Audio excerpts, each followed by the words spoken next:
क्या भारत का तेजस किसी गहरी चाल का शिकार हो गया है? क्या खुद का फाइटर जेट बनाने के सपने को ग्रहण सा लग गया है?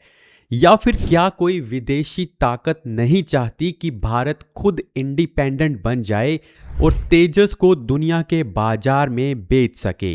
ऐसा मैं इसलिए कह रहा हूं क्योंकि अब तीसरा तेजस क्रैश हो गया है।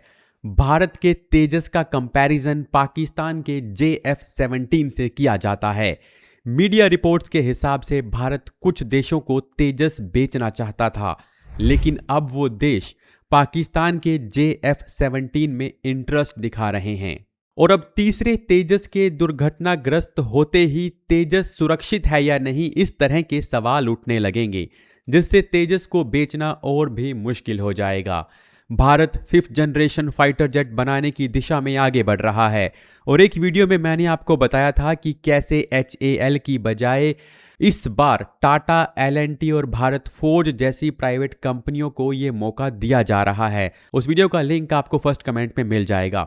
लेकिन दूसरी तरफ तेजस Mk1A की डिमांड इंडियन एयरफोर्स में भी बहुत तेजी से बढ़ रही है, क्योंकि हमारे स्क्वाड्रन्स की संख्या लगातार घटती जा रही है। तो चलिए अब समझते हैं कि कैसे तेजस क्रैश हुआ और क्या HAL इतने दबाव में है कि वो सही से काम नहीं कर पा रही है, या कोई विदेशी ताकत भारत के मिशंस को नुकसान पहुंचाना चाहती है। सबसे पहले समझते हैं कि ये तेजस जो है वो क्रैश कैसे हुआ।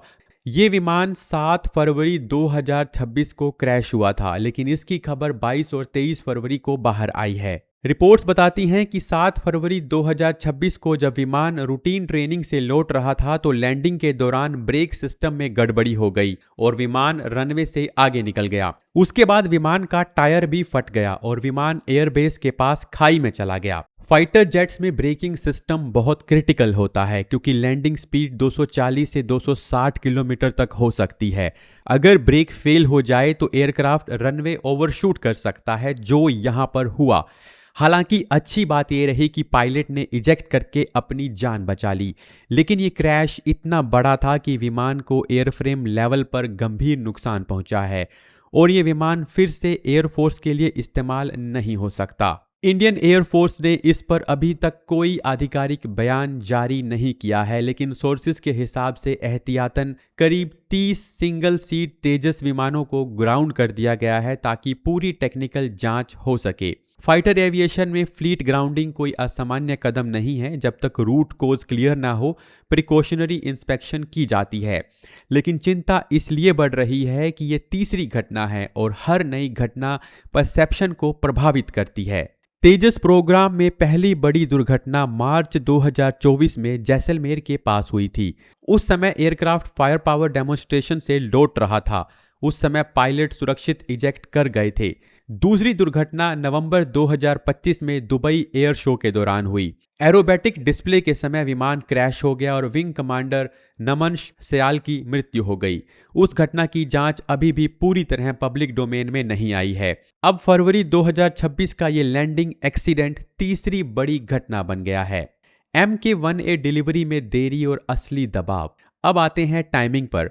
IAF ने फरवरी 2021 में 83 तेजस Mk1A विमानों का 48,000 करोड़ का कॉन्ट्रैक्ट दिया था।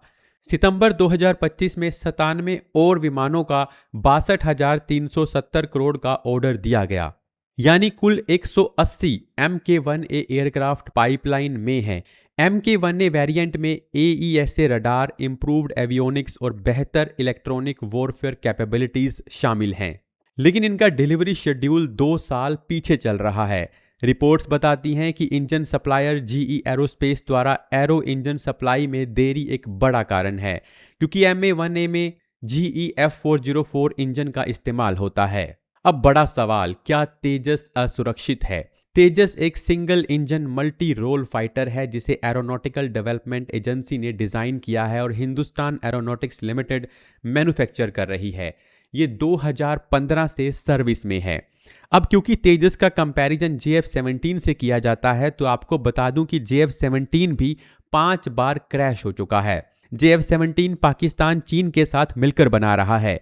चीन एयरफोर्स के मामले में अमेरिका को टक्कर देता है। तो अगर JF-17 क्रैशेस हो सकते हैं तो तेजस जो भारत अकेले बना रहा है उसका क्रैश होना बड़ी बात नहीं है। लेकिन इसका यह मतलब भी नहीं है कि हम तेजस की सुरक्षा पर ध्यान ना दें। पर क्या यहाँ पर कोई विदेशी साजिश हो रही है, इसको थोड़ा सा समझ लेते हैं। इसका कॉन्टेक्स्ट आखिर है क्या।